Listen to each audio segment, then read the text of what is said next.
Good morning, everyone. A very warm welcome to all of you. I'm Saranjana Gupta. I'm from the Vairo Commission, and today I'll be the facilitator of this discussion focused on connecting local priorities to global policies, scaling up locally led adaptation.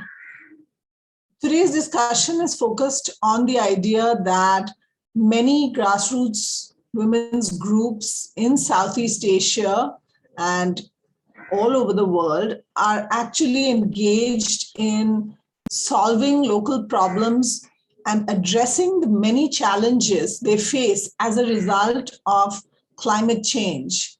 Their actions are actually helping them protect the communities from the worst impact of disasters. The question really is, how do we scale up these actions? Some scaling up is already occurring because of the work of grassroots organizations themselves who are transferring their initiatives across groups horizontally. Some scaling up is occurring because of collaborations with local government. But in order to accelerate adaptation and build resilience at the pace that we really need it to work, we need to do much more. And in that context, we're having this discussion to hear from grassroots organizations as well as from policymakers. What can we learn from one another, and what are the next steps we need to take? So we hope that this discussion will give us some insights into this, and we hope that this will not be the last discussion with you, but something that we can pick up again in the next few months in order to consolidate our analysis as we drive forward on locally led adaptation. And big thanks to GRP. This event is part of the Southeast Asian Resilience Hub. We have several virtual hubs that are being organized in conjunction with COP26. Today is the second day of COP26, and we'll be sending our insights and messages and recommendations to the Blue Zone, where government negotiators are present at COP26. And so thank you to GRP, the Global Resilience Partnership, and our partners, the Asian Development Bank, who helped us put together this panel. And we have a very exciting panel here today. Let's just show you quickly the slide of panelists.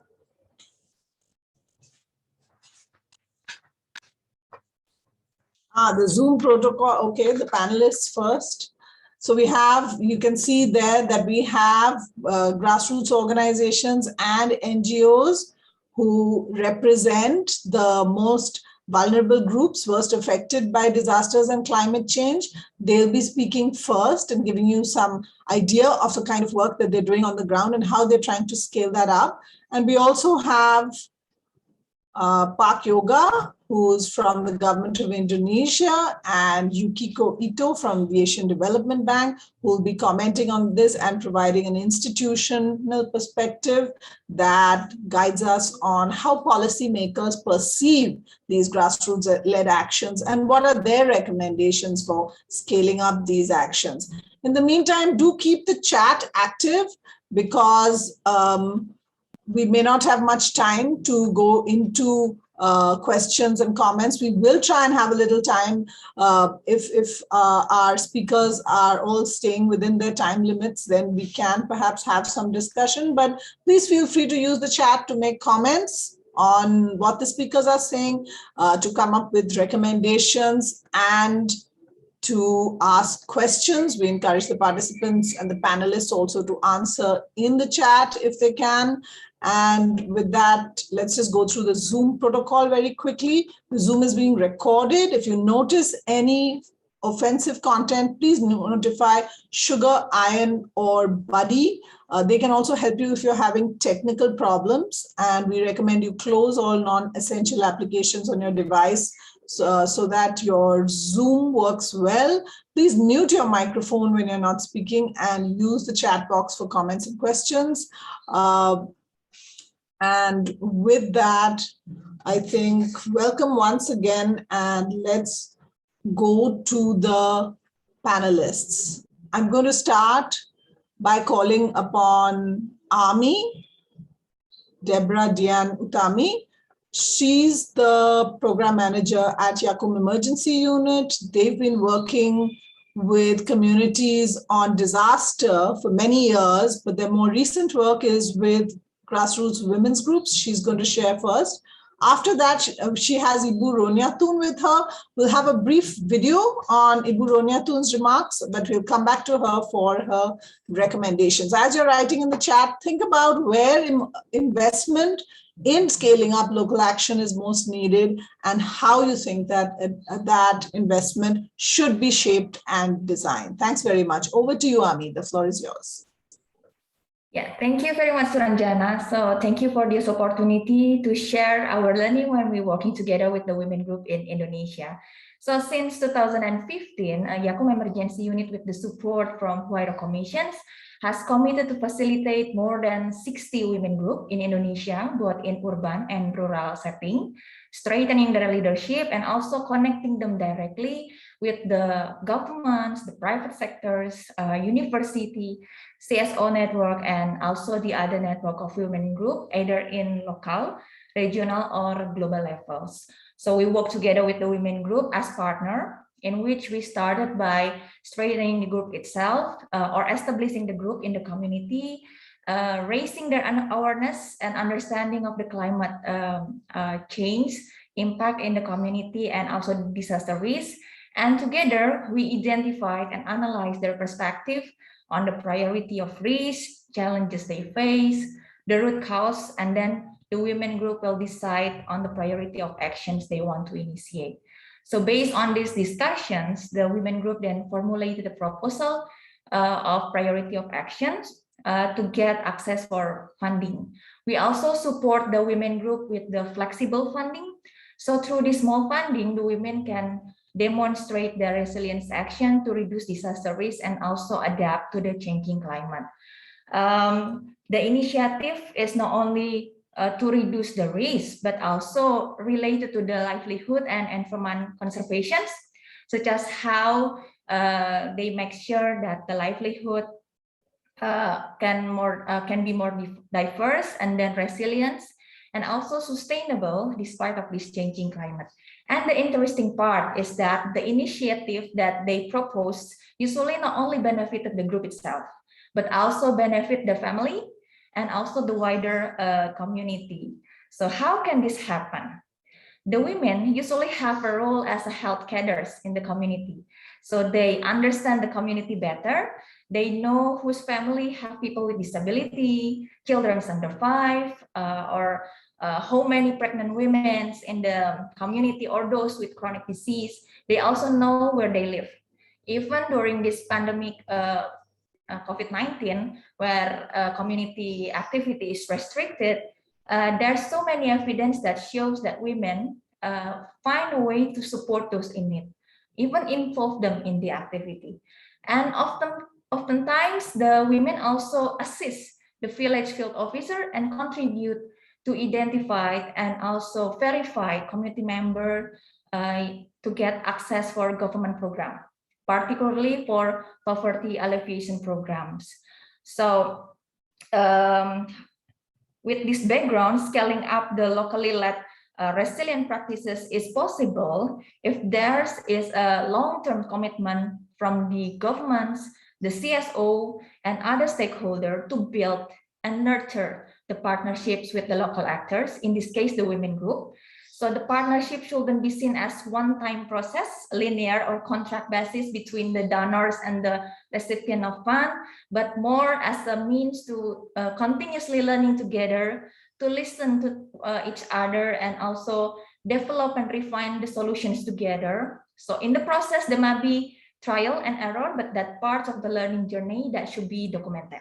So you will hear from Ibu Roniatun from Ngalang village in Gunung Kidul on how the women group reduce disaster risk and adapt to this changing climate, and also how they scale up the resilience practices through a formal mechanism of local development planning process.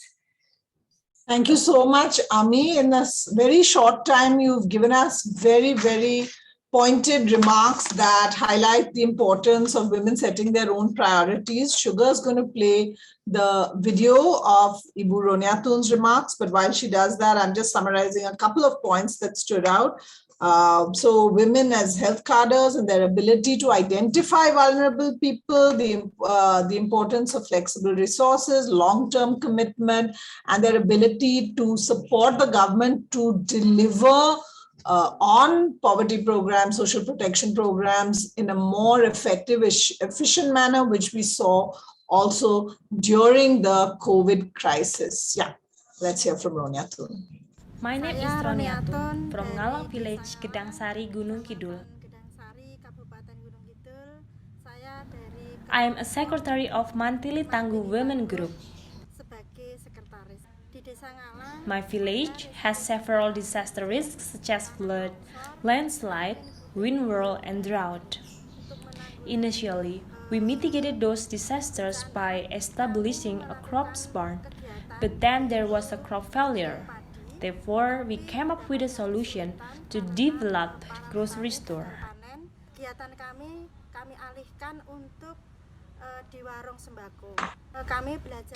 The surrounding community could buy the goods from our store and crops barn in credit or after they harvested their farm. In its development, we learned from the other women groups that waste management was particularly useful. So we started to have waste management as well, and it's proven to provide additional income for not only our members but also surrounding communities.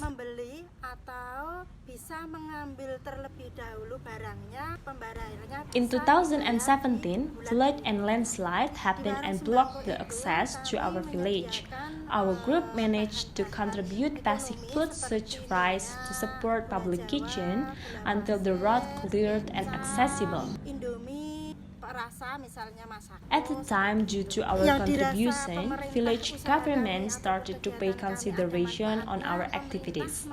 Furthermore, as a part of Village Disaster Risk Reduction Forum, we contributed also in the discussion on how to mitigate flood and landslide by planting perennial trees and fruits on the prone areas. Village government monitored our activities and acknowledged that our activities are beneficial to all community members. We participated also in various village competitions in sub-district levels to prove our achievement.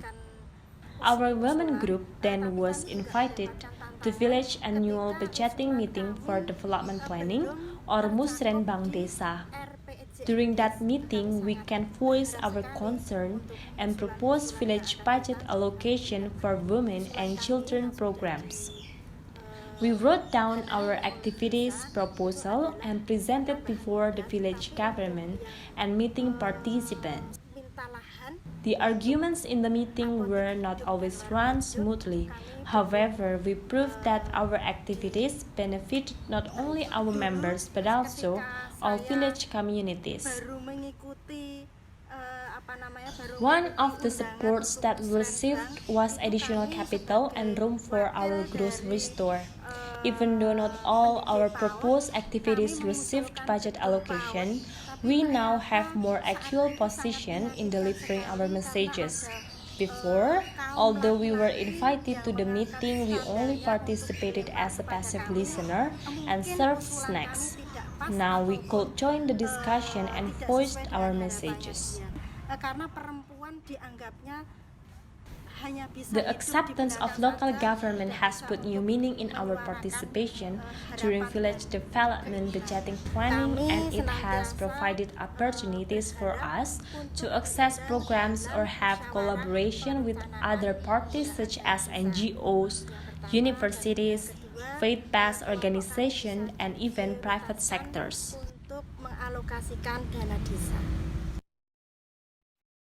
My name is Ronia.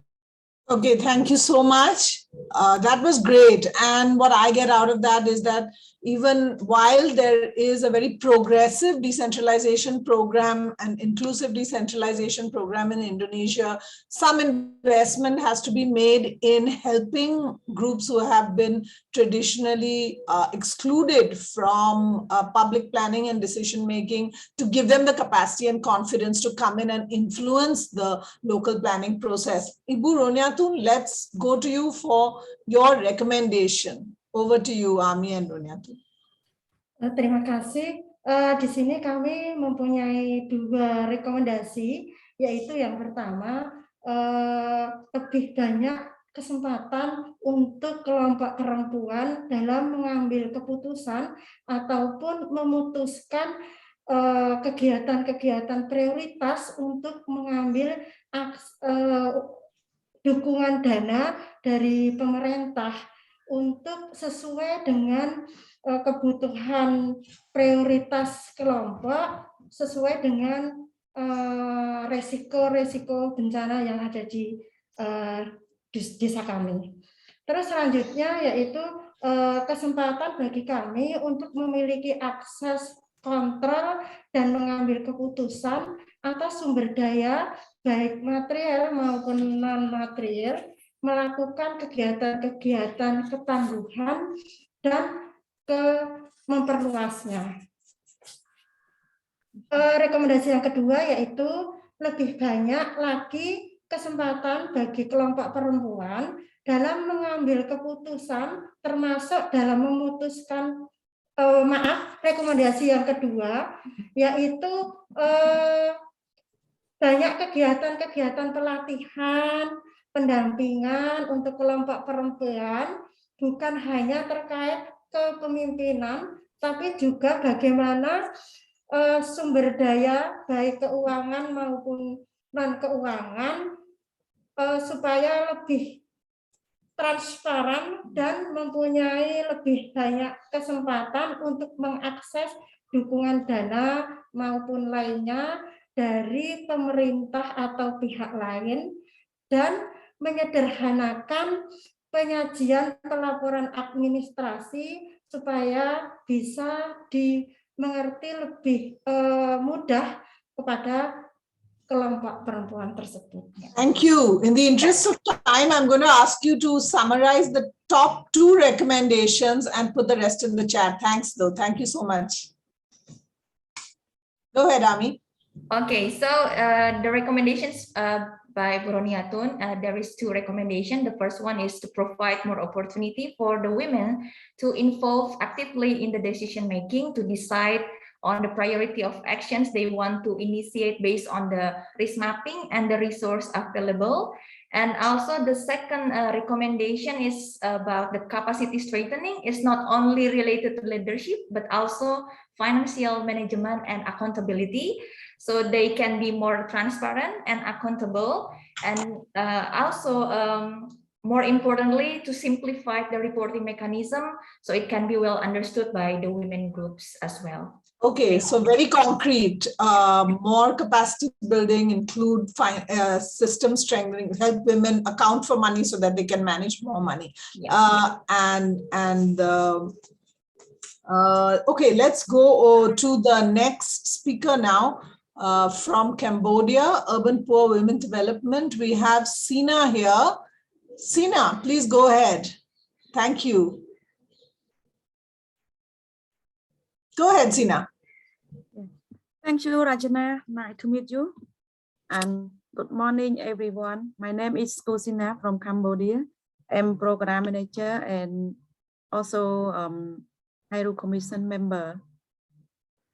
And let me say something very short about UPWD. UPWD established in 1997, registered in 1998. And in the first time, UPWD were just only a few group, maybe around 10 or 15 members in the community, because in Cambodia it's very hard to organize women to participate in the community because culture or habit of the women. So a year and a year we increase into many community in urban area. But in the meantime, we also have strategy for phasing out. For example, when the community become ownership, we move on to work with another zone. And currently, we work with certified community in urban Phnom Penh with 2,468 direct family direct beneficiary. And UPWD focus on 4 projects. One is community capacity development by providing community like conduct meeting,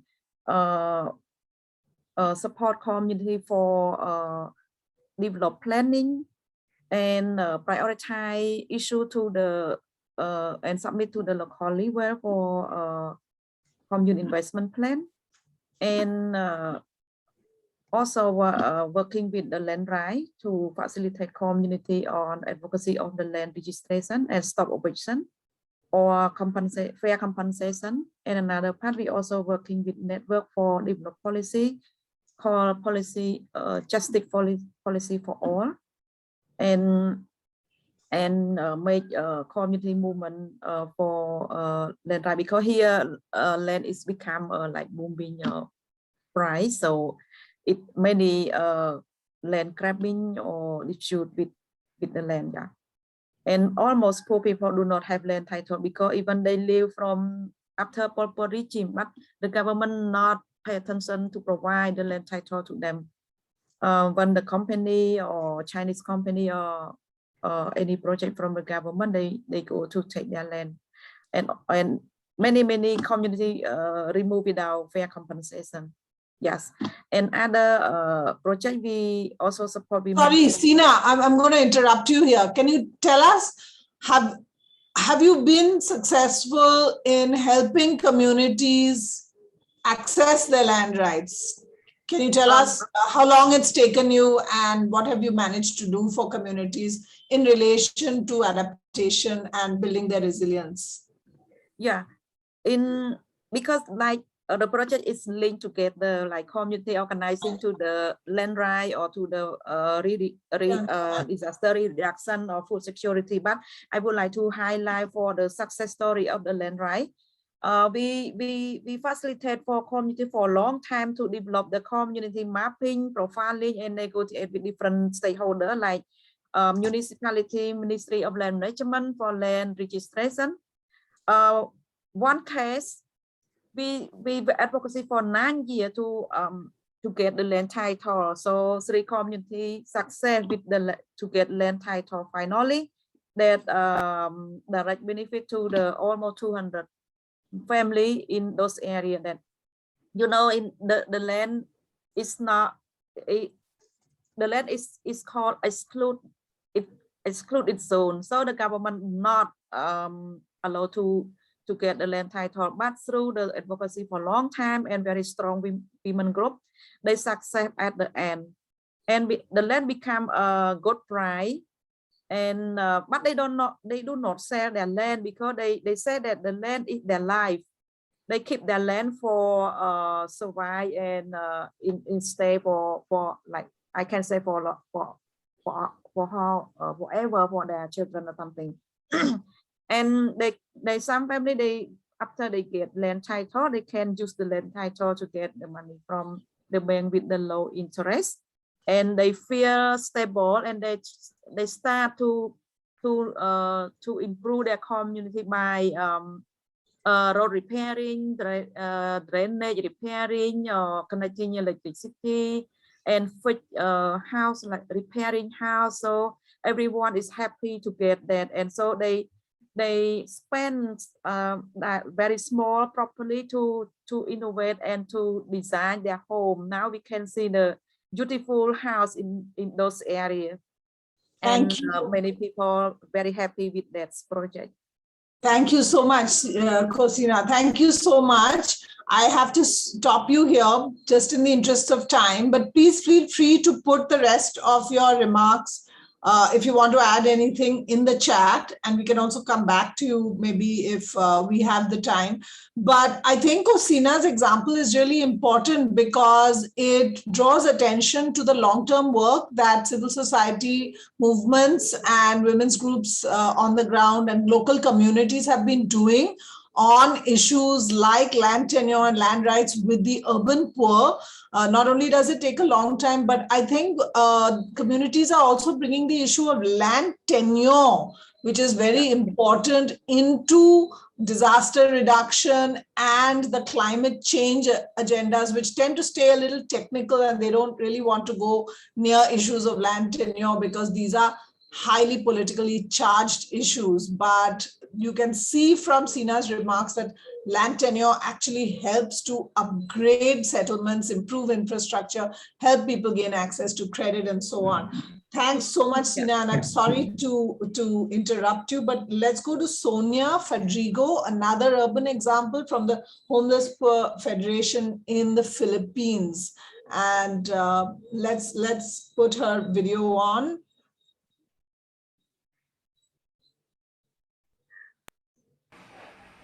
I am Sonia Fadrigo Cadornegara, a community leader and the founding member of the Homeless People's Federation Philippines, a member affiliate of SDI. We have a membership of at least 50,000 families, comprised of 102 local community associations all over the country. I started to involve myself in the community organizing and became one of the active community leaders because we were confronted with court-ordered eviction and demolition way back in 1994.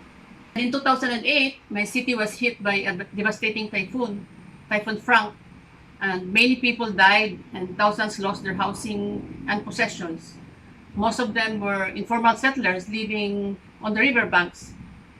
Even before that disaster, the mayor, with help from the Japanese Development Agency, had started a big flood protection project that had envisaged resettlement to nearby land that the local government had set aside through land banking.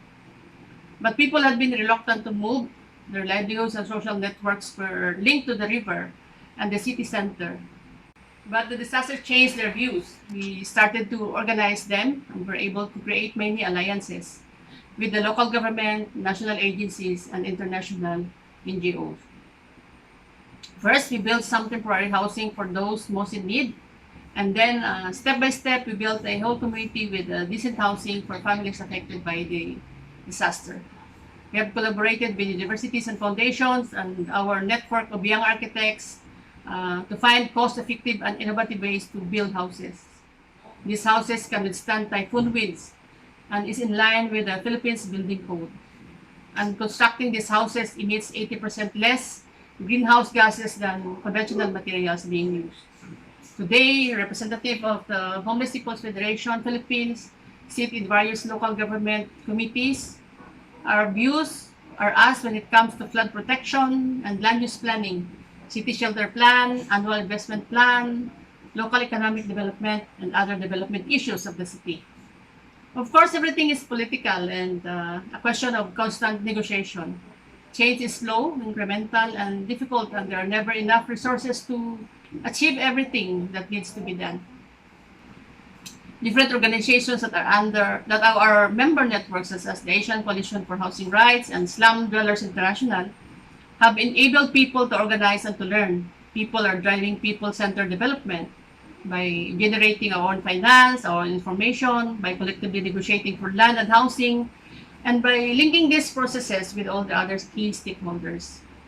With regards to resilience, I would like to say on behalf of our stakeholder group of grassroots here, as cities, we need to not just focus on large physical infrastructure to reduce such risks as flooding brought about by climate change, but invest our resources in developing people's awareness and skills so people can anticipate and prepare for disasters.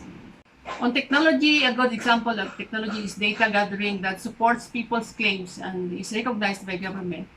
SDI's Know Your City initiative is a great example that combines digitized open source technologies with community mapping processes where communities were involved. Look at what we have achieved. We are not the enemy. What we need is space and opportunity. Trust us, enable us, and engage us. and together we will tackle climate change issues. Because we the people are ready to partner and work for our own development and be ready for a change. The question is, are you ready? Fantastic remarks by Sonia Fedrigo from Homeless People's Federation in Philippines. And among many other things, she's also talking about the idea that resilience and adaptation needs the communities to be organized. It needs communities to collect and own data, to understand, to create technologies that work for communities. And that needs to be, some people call it soft infrastructure, but that's as vital as the hard infrastructure that governments are invested in. And she's also talked a lot about how there are different planning mechanisms that are available for government, for communities to use. And they've been doing that in collaboration with local governments. And finally, I liked very much her slogan, "We are not your enemies." So a big effort put in by communities to show that they are partners and not the enemies, and not adversarial with government. And of course, she started also by saying it's all very political, something that often the technical agencies and policymakers shy away from when engaging with local communities. Thanks so much for very valuable remarks there. And I'm sorry she hasn't been able to join us, but she's not been well. And the last speaker on the panel for civil society members is Cherry Barnuevo, Secretary General of Solidarity of the Oppressed Filipino People. She's based in the megacity Manila. Go ahead, Cherry. Hi, Saranjana. Hello, everyone. My name is Cherry Barnuevo. I am the Secretary General of Solidarity of Oppressed Filipino People. We are formerly known as Damayanang Maralit ng Pilipinong Api, or DAMPA. We are located in Luzon, Visayas, and Mindanao, and we have 67 member community-based organizations in the Philippines. In 2016, we have a project with ADB in partnership with the Wairo Commission. In this project, we empowered the grassroots women in Sitio Kislap, Barangay Fairview, Quezon City. In this project, we have trained grassroots women to do community risk assessment. We have trained them to do risk mapping in their area. And through this project, they were able to tell their barangay chairperson that their area is part of the high-risk area. They have shown their drone. They drew a map using a Crayola and a pencil in a Manila paper, and then we presented this to the chairperson. And then with so many and series of barangay council consultation, FGDs with the barangay council, the barangay chairperson have realized that this area is part of the high-risk area. So that's why they are flooded. And then after that series of consultation, the barangay chairperson presented that idea and get the approval of the Quezon City then Mayor Herbert Bautista. So a budget has been approved for the building of a riprapping in that area to prevent flooding. Because of that training with our partners from the Wairo Commission and ADB, we were able to realize that we should be also economically empowered to be able to face the disaster and other emergencies in our barangays. Because of that, we implemented a project and strengthened the community savings in all our community organizations, and implemented the rice bank, wherein we store rice. In case of emergency, we have available food for everyone. And then after that, we need to scale up that project. So after that project, we implemented the food bank, wherein we have a small grocery store, wherein all our members are buying the everyday consumption, and then they have profit sharing. And because of that because of the trainings and capacity building from our partners, we were able to get the network. And now, September 2021, we were able to get the grant from Department of Labor and Employment, 1 million pesos grant. And we have used that 1 million pesos to add capital to our existing food bank. That project is located in Barangay Capino, Novaliches, Quezon City. And now we call that ANAC, Alyansa ng Nakatatanda sa Komunidad Organization, ANAC Food Bank. So we now have, incoming this December, we will be profit sharing 2,800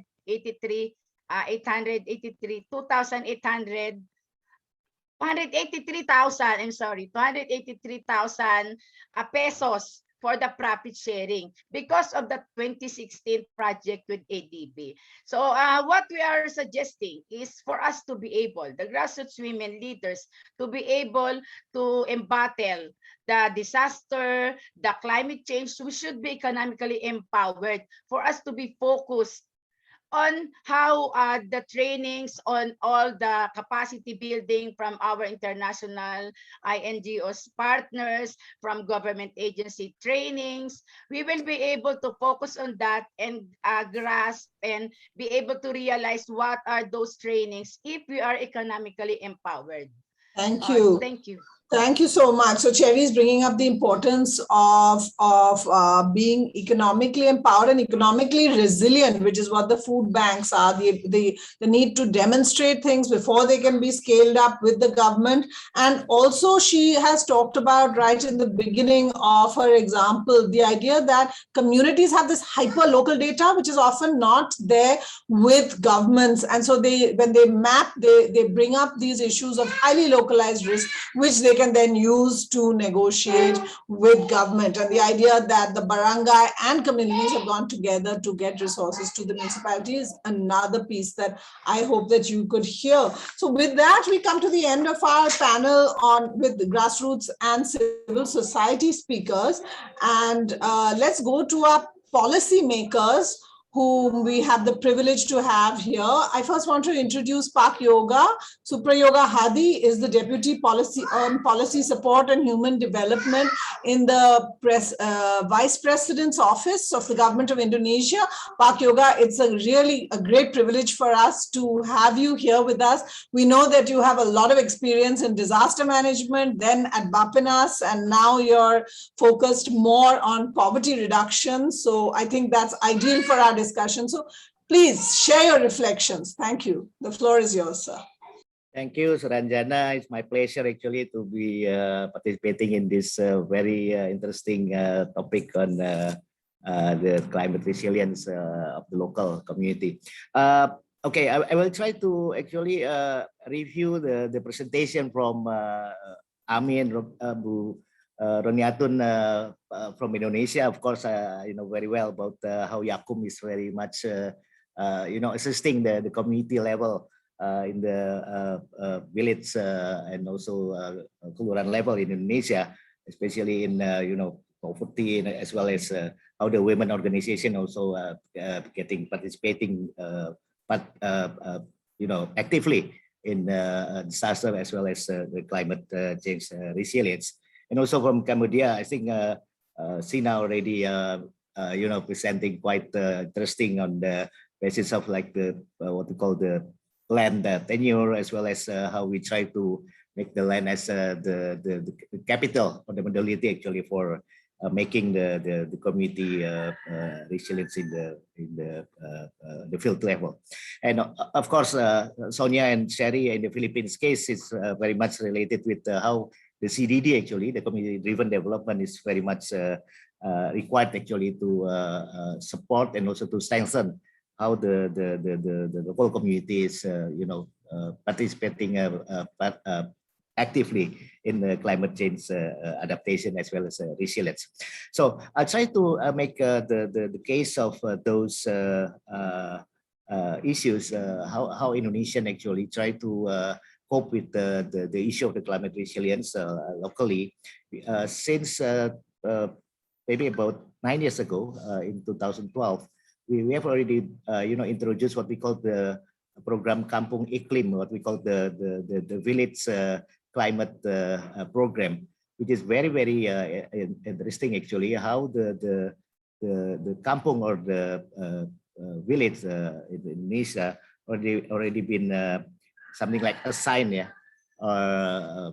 initially by the government actually, or initiated by the government to establish the what we call the climate village program in trying to be more adaptive, as well as how to mitigate actually the issue of the climate change locally, and how the community actually will be participating actively and proactively actually in making the adaptation as well as the mitigation. For instance, like controlling like drought, flood, the landslides in the case of hydrometeorological disaster, as well as improving the food security, as well as maybe we know about the climate related diseases also need to be well adapted. And also in the mitigation case, some activities like the waste, solid and liquid waste management, it's very, very much related with how the poor people or the community level need to be well managed by themselves. And also the renewable energy and also energy conservation is also very much promoted actually in the local level. Even like the agriculture cultivation, as well as low gas emission is also very much related with this initiatives. And also vegetation cover to be increased, as well as the forest and land fire prevention and control, because the land fire and the forest fire is very much also problems in several parts of Indonesia. So I'll try to jump into the three questions that already been proposed by our commission in this session. The value of collaboration is very much important in climate change resilience as well as disaster resilience. We've already been very committed actually in promoting what we call the pentahelix. The pentahelix is very much related with collaborative working. We are talking about the government as well as the local government and also the village government actually. Second one is the community, like the NGOs, like how Yakum is very much engaged in this program very long time ago. And then the third one is what we call the private sector, which is very important because we are talking about how to scaling up also the investment for climate resilience.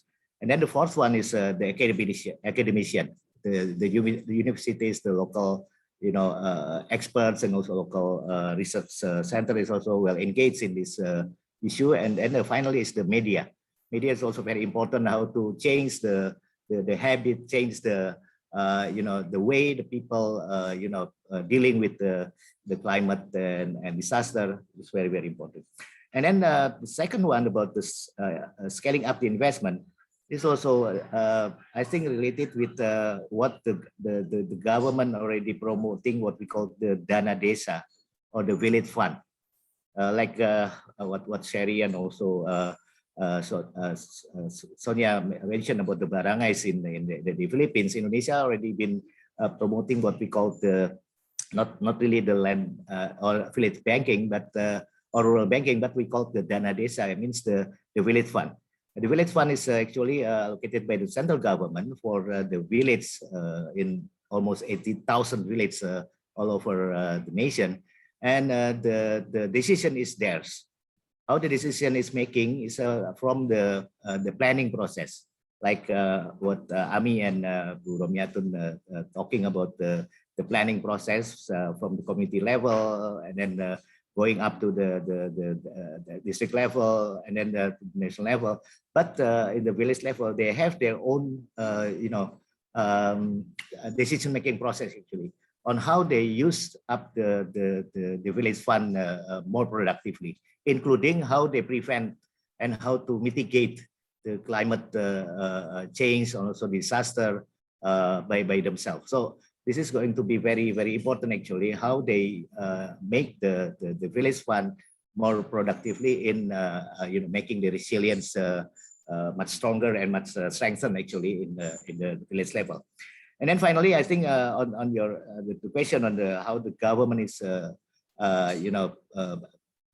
dealing with the COP26, which is now still ongoing in Glasgow.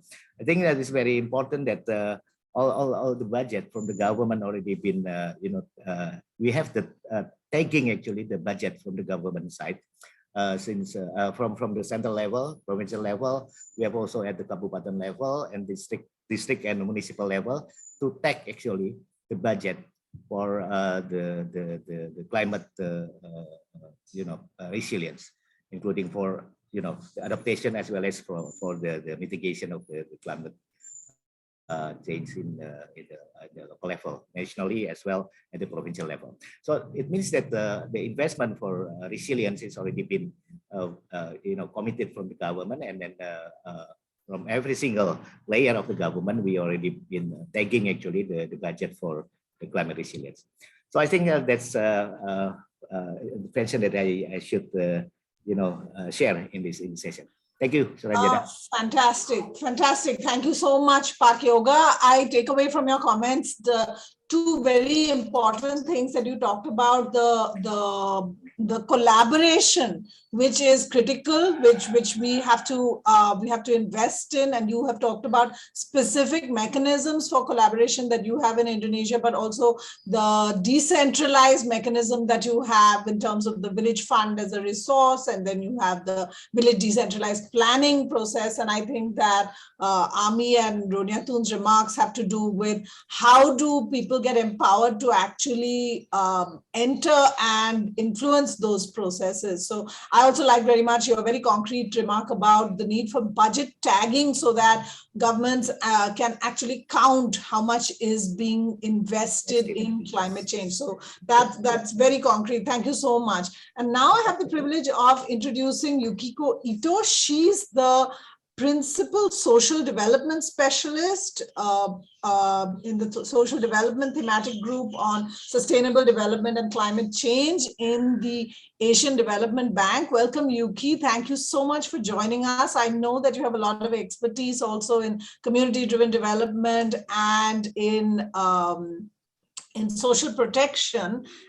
But before you start, I'm going to read out a comment from the chat, which you might have seen from Sheila Patel, who's the founder of Slum Dwellers International. She says the ADB is based in Manila and Philippines. Organizations are the leaders in their experience of addressing disasters.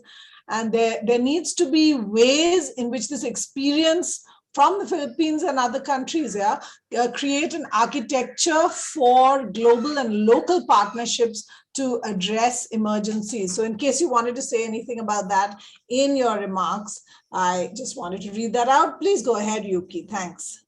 Okay. Thank you very much for having me today and for all the discussions that I heard from the panelists, which I learned a lot, and it was pretty much exciting experiences and also cases about this community-led adaptation measures. And I've tried to put in some of the slides, some of the key takeaways for this session. So perhaps we can move to the next slide, please. I would like to start with the fundamental question on what is the value for working with the communities and the women's group. First of all, there is a need to ensure that the investment, whatever investment, will be explicitly focused on the poor and the vulnerable in the communities who are the ones that are disproportionately exposed to natural hazards and climate change, as we heard throughout many of the stories today. And also the localized disaster and climate risks faced by the communities on a daily basis will require a certain sets of local knowledge to address them. And the communities are the best to make such decisions on how to resolve these localized issues. And therefore, to improve the investment impact of whatever investment you are making, the community must be the integral part and the centerpiece of the resilience building measures. Next, please.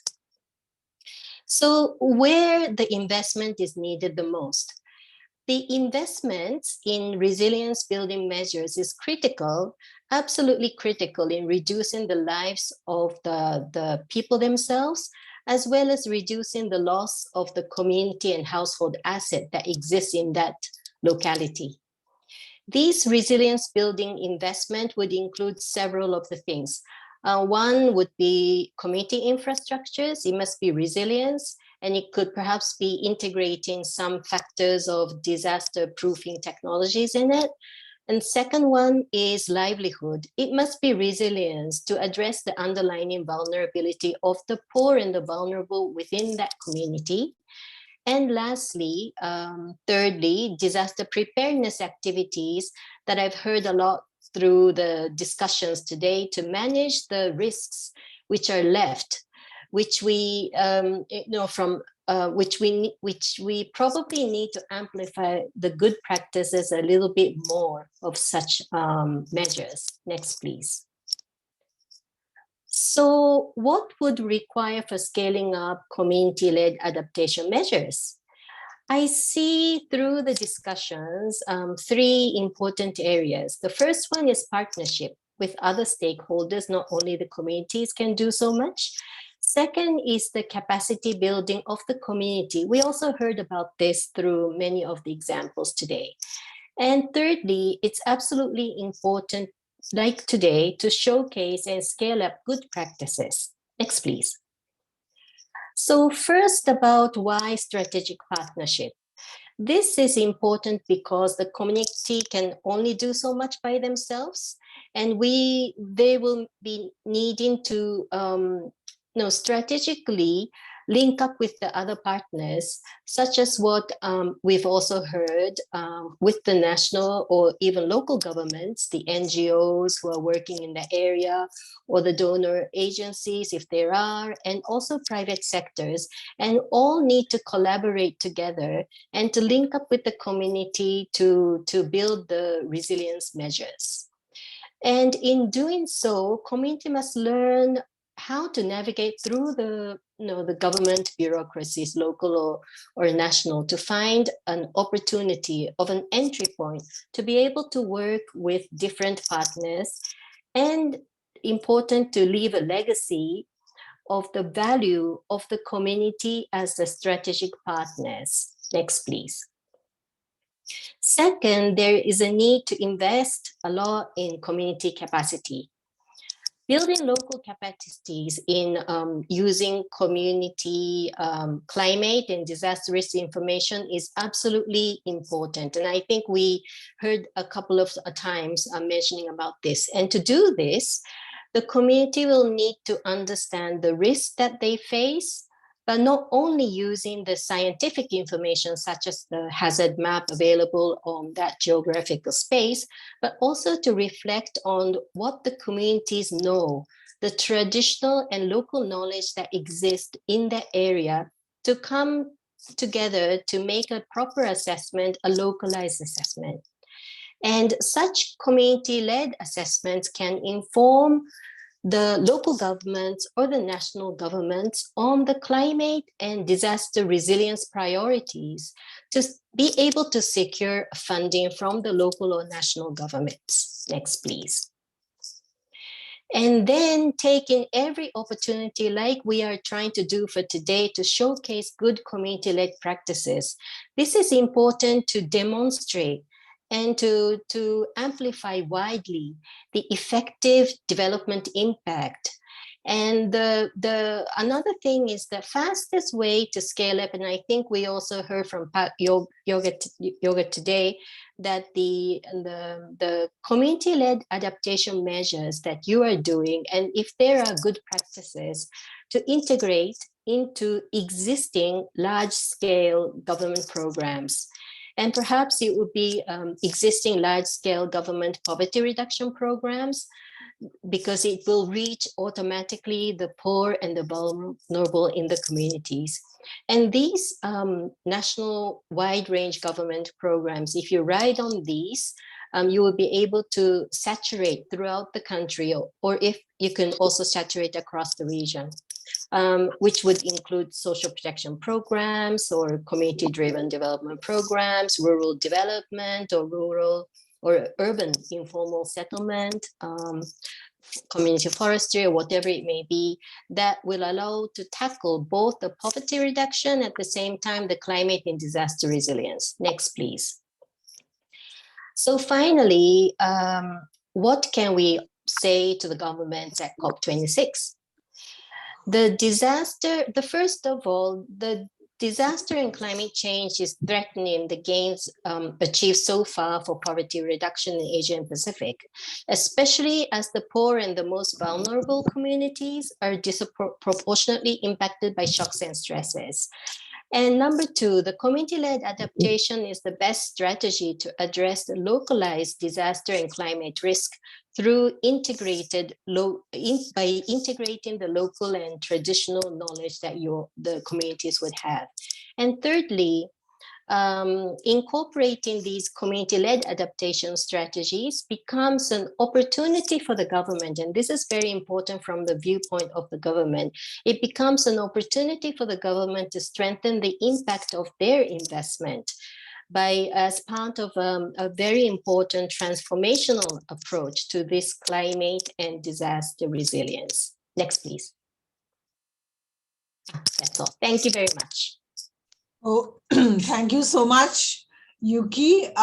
You went through all the points very systematically and, of course, talked about this idea of amplifying good practice, and you talked about the importance of capacity, which has come up again and again, and particularly strengthening people's local knowledge, their ability to navigate institutional arrangements, partnership, the idea that good practice should be scaled up and integrated with larger government programs. Just some of the things I picked up from your comments. Now, we have about 15 minutes left, and I thought we'd have a more sort of free-flowing discussion. You know, one of the things that keeps coming up in our work, I think, is the communities are doing something. I think institutions appreciate that work. As Yuki just pointed out, this work needs to be amplified and it needs to be integrated with larger government programs. The government has good programs in place, as we heard from Park Yoga, but somehow, sometimes these don't reach the most vulnerable communities. So invariably, there is this gap. And Yuki, you also mentioned this idea of navigating government arrangements, but that's really quite hard for the most vulnerable groups. So I was wondering if any of the panelists wanted to come in and make a few, any comments in response to that before we go to the chat shower and the final recommendation. So I was wondering if anyone wants to speak to this idea of this gap between good government programs and replicable, scalable strategies on the community side, and where do they fall through, and what are the lessons we've learned about connecting them together? Any takers from the panel? Just speak for a few minutes. I would request that you keep your remarks short so we can get some input from different people. But anyone wants to come in on this question of bridging this gap between government and grassroots initiatives? Where should the investment go? Why do we get stuck? What can we do better over here? Can I come to you, Park Yoga, for this some response to this question? Okay, thank you, Ranjana. I think it's going to be very good to summarize, generally about, and I agree with Yukiko's presentation that we need to actually try to make sure that the participation, the collaboration can be much more equally actually. So the government is not the only actor actually behind this responsibility, but we try to make sure that the partnership is promoted actually along with of course the responsibility is going to be also decentralized, because if we are talking about disaster, it's everybody business. Climate change is also everybody business. So it means that we try to make sure that the concern is everywhere actually, and going to everybody actually in this matters. So how the people from the grassroots, for instance, like the women, organization, and also women communities, the community at the local level is much more, be responsible actually, rather than at the central government, for instance. Because the government cannot do anything and just doing like the direction or doing some policy, but the real deal is local people. So how to strengthen the local people, how to empower the local people is, I think, the key actually, including how they also be participating in, investing in the climate resilience is very, very important. Thank you, Sanjana. Thank you.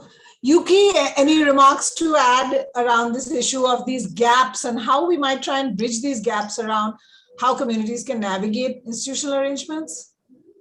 Well, in short, I've already mentioned in my presentation, but the gap is between the top down and the bottom up.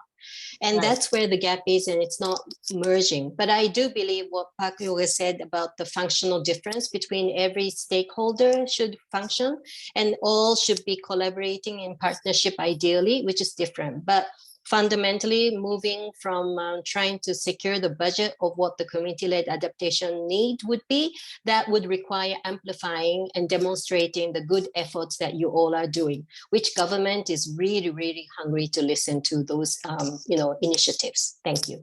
Wow, it's good to know government is hungry to listen to those initiatives, because many groups on the ground are hungry to engage with government, and it's hard to find, often it's hard to find mechanisms to do that. But before we go to our recommendation part of the discussion again with the audience who's present here, I just want to take a moment to honor the memory of Dinky Solomon, who passed away just a few weeks ago. And she was a feminist and a lifelong activist who trained most of the Filipino organizers who we know, but she had 2 terms in the government as the Secretary for Social Welfare and Development. And during this period, she did some pioneering work around creating formal institutional policy mandates to engage local communities in both disaster management as part of the distribution of relief, identification of vulnerable households,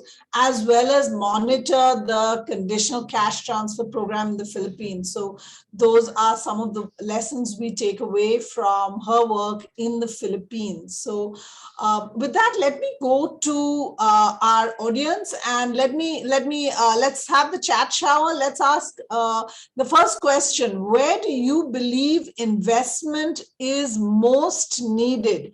Where is investment most needed in order to scale up locally led adaptation or make adaptation work for the most vulnerable communities?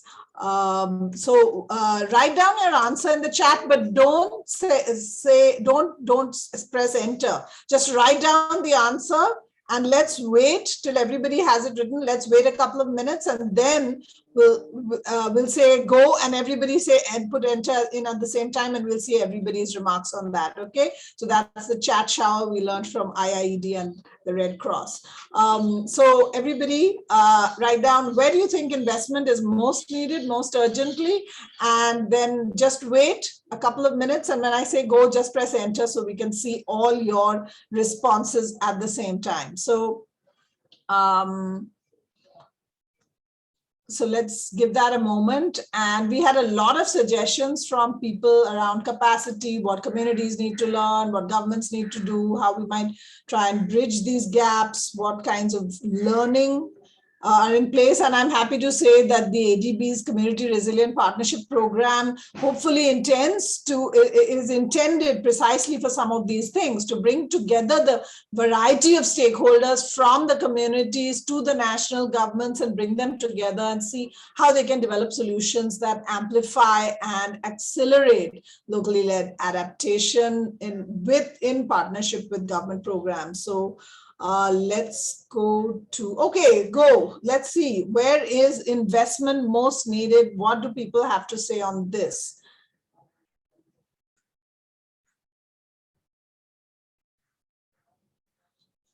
So, Sony Woods from ADB says women's organizations who are massively underfunded at the moment need resources, I guess, so that they can engage in capacity building and bring together community solutions. And we heard from Ami that women's solutions are not only for women themselves, but for the larger community. Cherry says invest in grassroots women's capacity to develop networking and be able to do proposals and speak for themselves. Flexible funding for to initiate and strengthen resilience practices. So the flexible funding is important. Organized community groups, especially women's groups, to lead innovative practices. So we have Sina says government could have clear plans for development and participation by the community so that they can influence community development plans too, right? And so we have capacity building for local governments and civil society. So it's not just communities, but local governments and civil society who need capacity building. And a lot of partnership work is really about learning to work with one another and understand the capacities that different stakeholders bring to the table. That's why collaboration takes a long time and needs a lot of investment. So we have government should conduct risk assessments on climate impact. Okay, so that's where people are talking about investment being needed. How should this investment be designed and shaped? Any suggestions on how should investment be designed and shaped? Some of you might prefer to answer the question on what should we be saying to governments at COP. I think Park Yoga gave a very practical suggestion, more budget tagging. What do you think on what should we be saying to officials who are meeting and negotiating the next agreement on climate change at COP26? And so wait, type out your answer and just wait a minute. What should we be saying to them? And do you want to make any suggestions around the idea of, or the question of how should investment be designed? So not only is investment urgent, and many of you have suggested where it should go, how do you think this should be designed? What are some elements that should shape the mechanism in order to deliver the impact on the ground that you really want to see? So, okay, if everyone's ready, let's go. Say enter and share your response. So Ami says start with community-led risk assessments and then prioritize action. So you need the hyper-local data that comes out of local communities, excuse me, mapping their risk before you do the planning and set priorities. Listen to grassroots. So I take that to mean we need more mechanisms for government and grassroots to interact. And sometimes the mechanisms exist, but we have to demonstrate how they can be used. And we need a lot of collaborative work, which is sometimes outside the institutional framework, in order to show and demonstrate how those mechanisms can work. National governments should go directly to communities. So we're saying that communities need to have ways to also talk to the national government, not just local government. Okay. So we now have quite a lot of suggestions there, but if I can take the last few minutes and perhaps summarize some of the recurring ideas that I've been hearing in this discussion before we close this session. Let me start by saying that, first of all, we can see from the work of communities that there has been a lot of investment over long periods of time and long time frames in order to solve problems. There's been substantial trial and error and experimentation, which are vital for problem solving at the grassroots level. So in a sense, we are saying that climate investment needs to resonate with that. It needs to be responsive to this idea that we don't have all the answers, and some experimentation and trial and error is very important, particularly as policymakers often use the term innovation, right? So we hear a lot about innovation, but people do not want to take risks, and no one wants to risk failure. But this is very important, and therefore money that goes in for developing solutions needs to deal with this. The idea that flexible funding is important for women's groups and communities. They need to set local priorities based on local information. The importance of mechanisms that allow decentralized planning, which is present in many countries in Southeast Asia. We heard from the Indonesian examples, there are mechanisms in place. We need to make sure that local groups and communities are able to access these mechanisms. We also heard about the need to build capacities of communities and women's groups. They need resources to do that. They have to learn to create evidence, to gather data, to map risks, to engage with local governments, to engage with other entities, learning about collaboration is vital, whether that is collaboration between civil society and communities and government, local government, different levels of government, private sector, universities. All these need to come together to amplify impacts. We saw also the work that's being done around slum upgrading and access to land tenure, the issues we heard about, issues around relocation, the cost-effective slum upgrading and housing that communities are doing, the long-term commitment, the idea that they're making governments more efficient, where they're working with government programs to deliver impact more effectively. So there's a huge contribution they're already making to climate change. We have to try and leverage these in order to scale up impact. We had the very critical recommendation around budget tagging, so that we can transparently count and see what investments are already being made by governments in climate change. And the idea also that we, as part of amplifying impacts, we need communities to and women's groups to learn to navigate government arrangements and try and integrate good practices into large-scale programs. And basically, I think the underlying notion that development and the SDGs are actually just the other side of climate change and disaster risk reduction. These are not the problem or challenges or solutions to be found with one stakeholder. All stakeholders need to collaborate closely in order to find solutions that work for everyone. So with that, I'm going to thank everyone who joined us. Thank you so much. Thank you very much to the audience who came and stayed and listened and were actively engaged in the chat. And we hope that this is not the last discussion with you. We hope to keep picking up this discussion with you in the coming months and hearing more from you, developing our own thinking and understanding, and developing more opportunities for collaboration with one another, with governments, with local governments, with communities, NGOs, and researchers. We hope to learn from one another as we keep advancing and scaling up and refining the work that's already underway in scaling up locally led adaptation. So big thank you to all of you, Yuki, Pak Yoga, Kosina, Cherry, Ami, Ibu Ronyatun, and also Sonia Fedrigo, who didn't join us but shared her knowledge very generously. So big thanks to all of you for sharing your insights and for the fantastic work that you're doing. We hope to continue working with you. I see, Yuki, you have your hand raised. Did you? No, okay. So no, I was just clapping.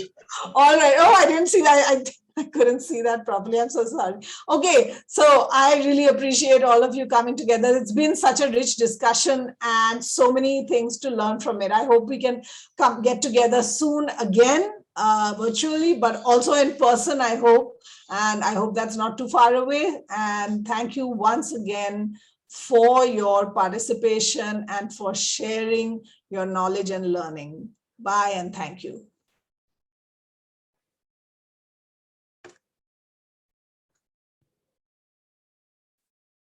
Please feel free to share your feedback in the chat also with us or to write to us. Thanks. Bye. Bye. Thank you. Bye. Thank you. Bye. Thanks. See you next. Thank you, everyone. Thank you so much.